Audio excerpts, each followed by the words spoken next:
ये मुमकिन है चमन को सींचने में पत्तियां कुछ गिर गई होंगी, यही ये आरोप है मुझ पर चमन से बेवफाई का।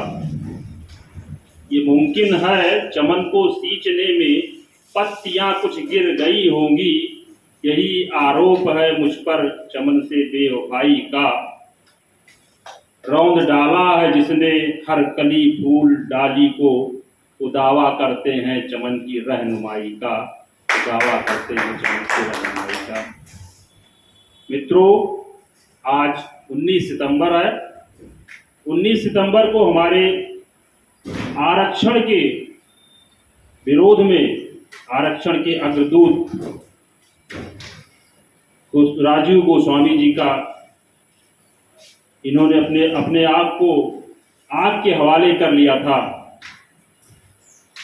आज हम उनके द्वारा किए गए इस बलिदान को आरक्षण समाप्ति संकल्प दिवस के रूप में मनाते हैं। ये आयोजन बहुत ही अच्छा चल रहा है। हमारे समक्ष तमाम श्रोतागण बैठे हुए हैं।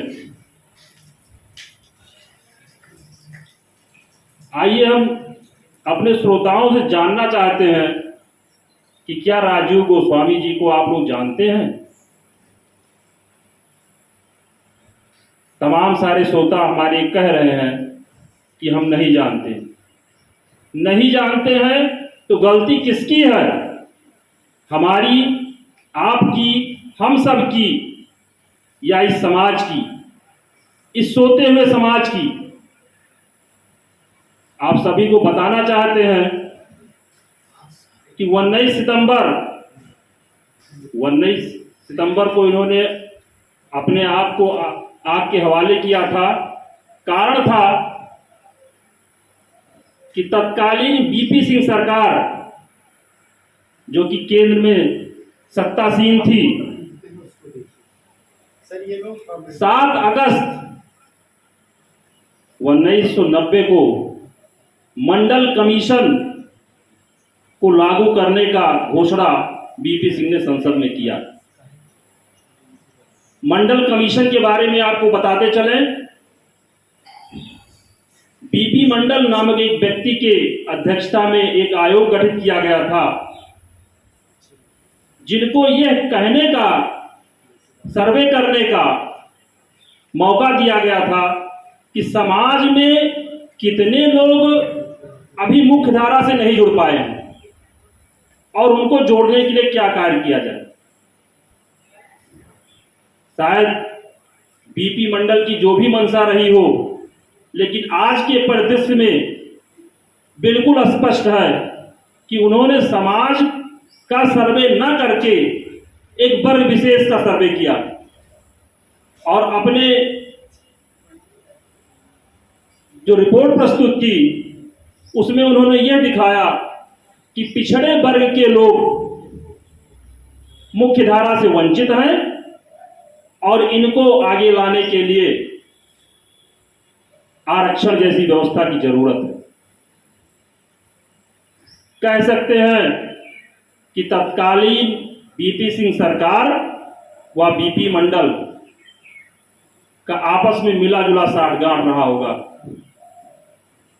क्योंकि जिस तरीके सर्वे पेश किया गया और जिस क्रूरता के साथ इसको लागू किया गया, इससे स्पष्ट है कि जरूर मिलीभगत रही होगी।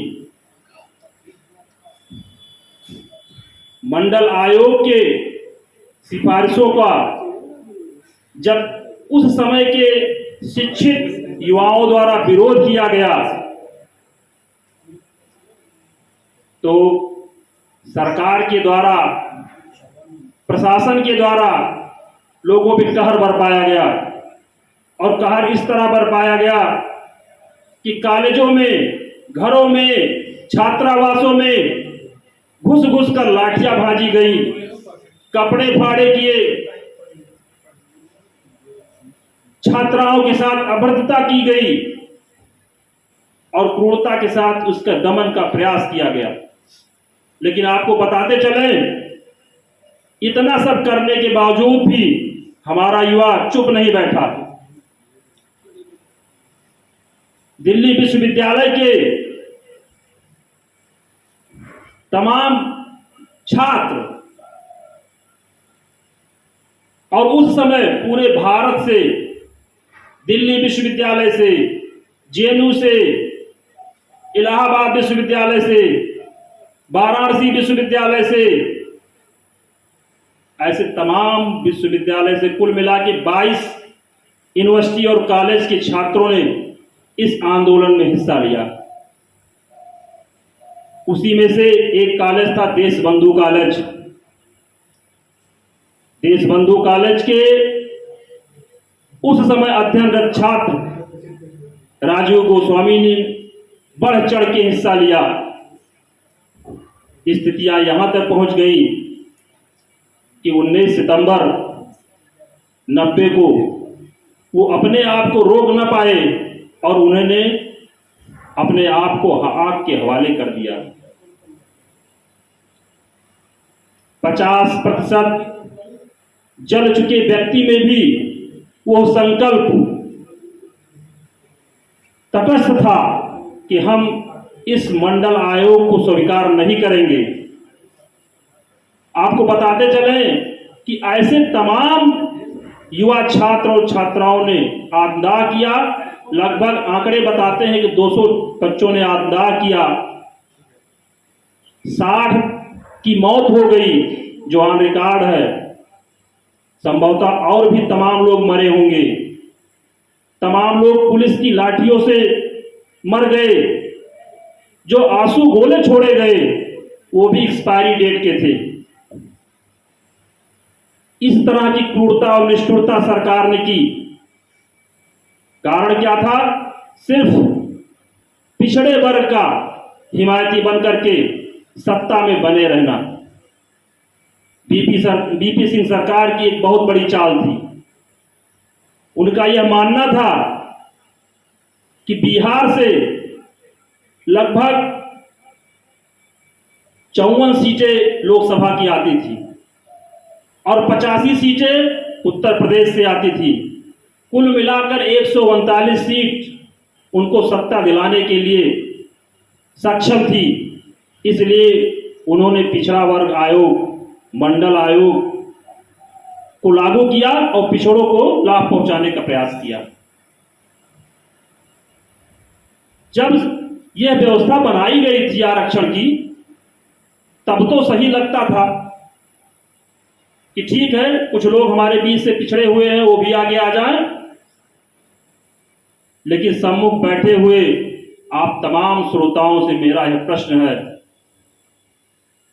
कि आरक्षण की व्यवस्था इसीलिए तो थी कि पिछड़े हुए आगे आ जाएं, या इसलिए थी कि पिछड़े हुए आगे आ जाएं और आगे बढ़ते चले जाएं, बाकी को पीछे छोड़ दिया जाए? एक प्रश्न आपसे है, अगर किसी आरक्षित सीट से कोई जनप्रतिनिधि चुनाव लड़ता है और निर्वाचित होता है, तो क्या उसके बाद भी वो पिछड़ा रह जाएगा, वो दलित रह जाएगा, उसे आरक्षण की जरूरत रहेगी? बताएं आप। अगर आप कह रहे हैं कि नहीं ऐसा नहीं रहेगा, वो अगड़ा हो जाएगा, तो उसको सीट छोड़ देनी चाहिए और उस सीट पर अपने ही भाई बंधु जो पिछड़े हुए हैं उनको चुनाव लड़ने का मौका दिया जाना चाहिए। क्या ऐसा हो रहा है? किसी भी आरक्षित सीट से एक बार कोई निर्वाचित हो गया है, बार बार उसी सीट पे लड़ रहा है, निर्वाचित होता है, पराजित होता है, फिर निर्वाचित होता है। अरे हम कहते हैं जब उसने आरक्षण का लाभ ले लिया तो सामान्य सीट से क्यों नहीं लड़ता? जब आपके भाई बंधु जो पिछड़े हैं वही आपका हक मार रहे हैं और आप नहीं बोल पा रहे हो, और हमको, समाज के सवर्णों को आप बता रहे हो कि शोषित हैं, शोषण कर रहे हैं। अरे शोषण तो वो कर रहे हैं जो खुली आंखों से आपको दिख रहा है।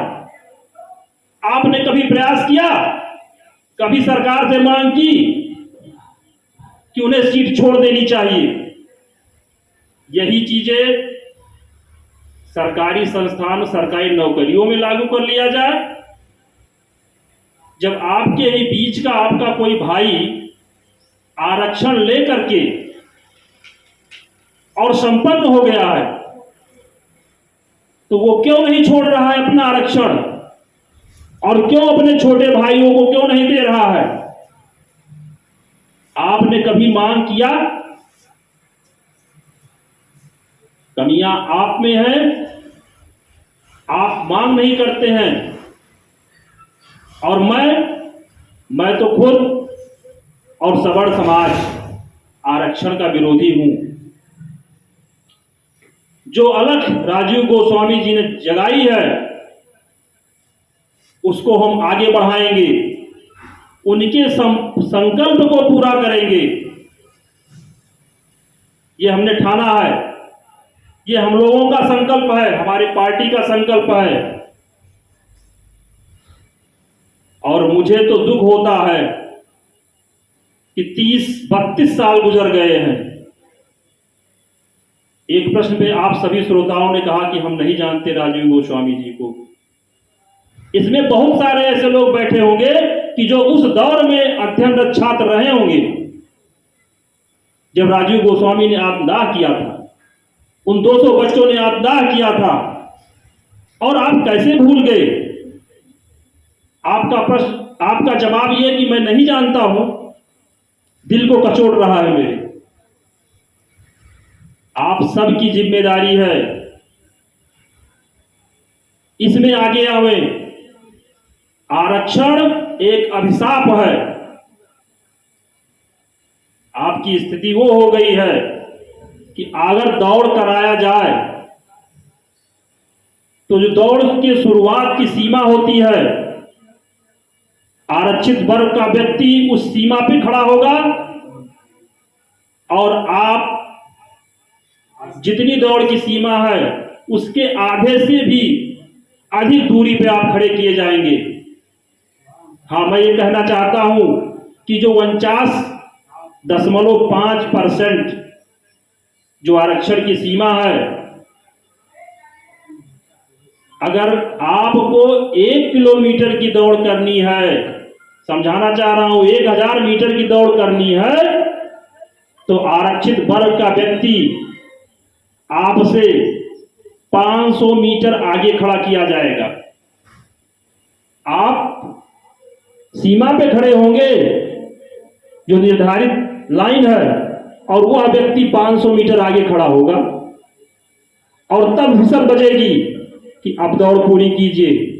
अरे इतना अत्याचार चल रहा है और तब भी आप जाग नहीं रहे हैं।